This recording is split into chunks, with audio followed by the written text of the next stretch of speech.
Our Collision 2017 coverage is proudly powered by Monster Products. Find the headphones and speakers that match your style at PLUGHITZlive.com/monster. Our next guest is here. Hello. Hi. How are you doing today? Just great, thank you. Go ahead and introduce yourself for me. My name is Moshe Kaplan. I'm the CTO of a company called GPSdome in Israel. Okay, GPSdome. I see you have a little device next to your right elbow there that personally I recognize, but I won't say why I recognize it. You shouldn't incriminate yourself, Indeed. right? So for me, I know where we're going with this. What does GPSdome do? Okay, let me start by explaining what is this device, okay? It'll lead us to it. This is a GPS jammer. You can buy it online at a price of $10 to $50, depends upon the specific type. It's available basically on a website called chinajammers.com. So, Okay. guys, you can do it yourself. I don't have to tell you how to. These small things is very, very low power. However, it disrupts the GPS reception at the range of about 300 to 600 feet. Wow. So if somebody wants just to protect himself not to be known where he is, he activates that. He created the collateral damage at quite a distance. So this is what we bought. The bubble of effectiveness is not just you at that point. Definitely not. And in order for us to overcome this little bastard, right?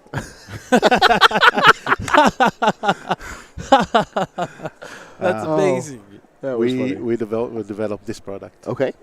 This is called the GPSdome, and you can connect it to your GPS receiver very simply, just by a small cable, as if it was the antenna.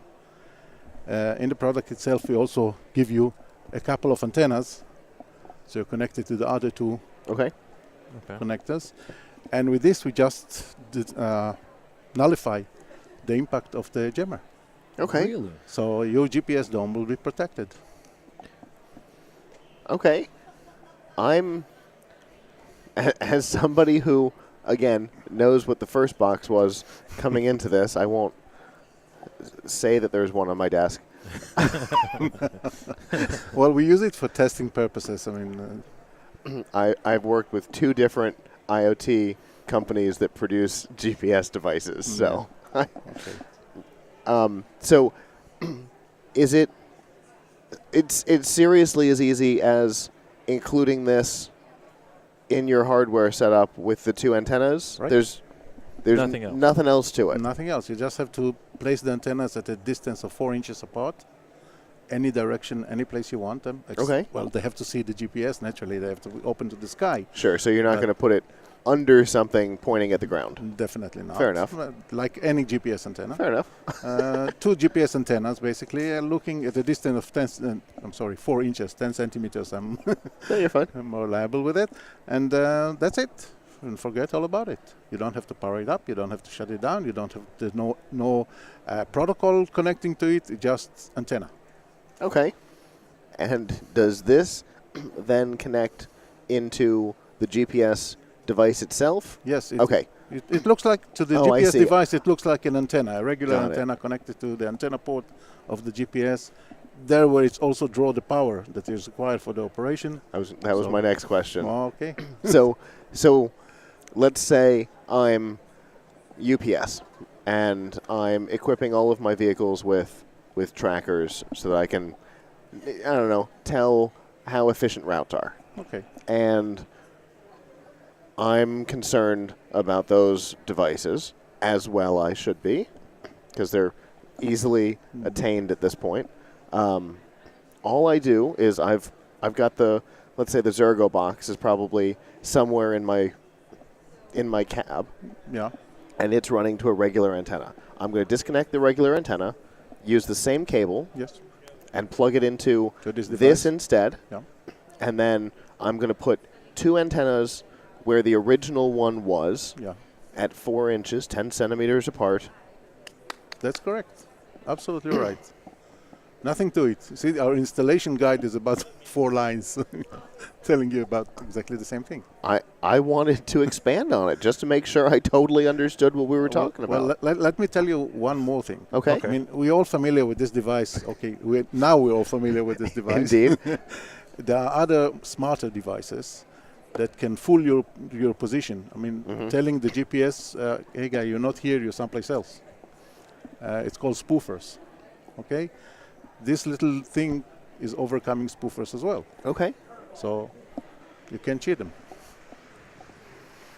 So And right now, I would say that spoofers are probably your more likely accidental encounter, at least here, because so many people have gone and purchased spoofers to screw around with Pokemon Go. I'm not kidding. I have encountered the hardware spoofers in the wild. I've watched my GPS jump across the country just driving. So this is the thing that overcomes that, but not for your phone. This isn't where you're going to be. Not right now. Okay. Not right now. Well, we have this product which is GPS based only. Okay. In about a year, we'll come out with a product that is what we call GNSS, which will be suitable to work with both GPS and GLONASS, the Russian system, and Galileo, the European system, and Beidou, the Chinese system, all together, okay, at the same time, simultaneously. And then our plan is to go and be able to work with more than one jammer at a time, okay? So we'll have 4 antennas, and we'll be able to work with up to 3 jammers simultaneously. And then we'll go to a chip level, and we'll reduce everything to a chip, and in that case, it's going to be. So in about 3 years' time, it'll go into your cell phone. Okay. So you have a roadmap that includes getting it into here, so that my navigation isn't screwed up because somebody wants to screw around on Pokemon. That's true. That's true. Because AR is growing. Yeah. And screwing around with AR is going to be one of the things that drives. Yeah. It reminds me of a period of time that we started the internet. Okay, we had computers, right, connected to the web, and then viruses started to come up. So people were trying to fool around with everybody's computers. And so the virus came up. Eventually, the antivirus came up. And so we are the first antivirus for the GPS. GPS. The only difference is that since virus is a software element and can handle with software, the jammers are not software elements. They're hardware elements. They're RF elements, radio frequency elements. So we have to clear them out before they get to the receiver. And that's what we're doing. That's fantastic. So where did this product come from? Because it tends to be that good ideas come from things that suck. Like likely you were negatively affected by something. That tends to be where things like this come from. Usually. Well, yeah, I know this is the case. However, I'm coming from a defense company. Well, there you go. Right. So this is a bad thing. So there's the personal effect. Yeah. Okay. And we were quite busy about designing anti-EW, electronic warfare elements. Sure. And the things that we are doing here is very, very similar to what we're doing for the military for a long time. As a matter of fact, for I think over 40 years now. But it never got down to civilian life. Right. This element was always with the military. And there are products for the military today. Only the smallest product that I'm aware of, I'm searching the internet all the time, while our product is about 150 grams, the next in line is about 6.5 kilo, which is... I don't know how many times more than that. Well, that is a transition. yeah, definitely. But this product was aimed for tanks and for military aircraft, so weight was not an issue. Right. So that's not what we're focusing on. Right. Yeah. So here we're focusing for something that we can integrate today in vehicles and in drones. That's 150 gram command. It's easy. Right. And it requires very low. That weighs less than some of the Zergo GPS devices themselves. Oh yeah, definitely.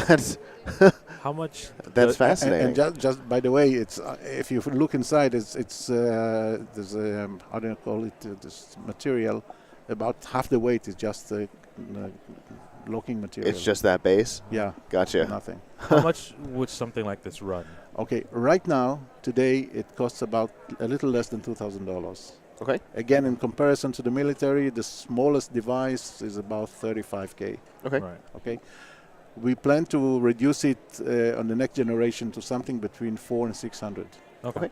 And when you get down to the cheap level, naturally it'll go less than $30. Sure. Right.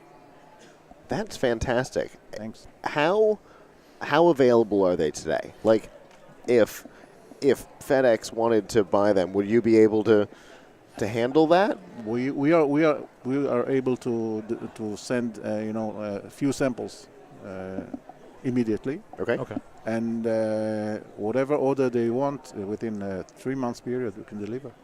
Fantastic. Wow.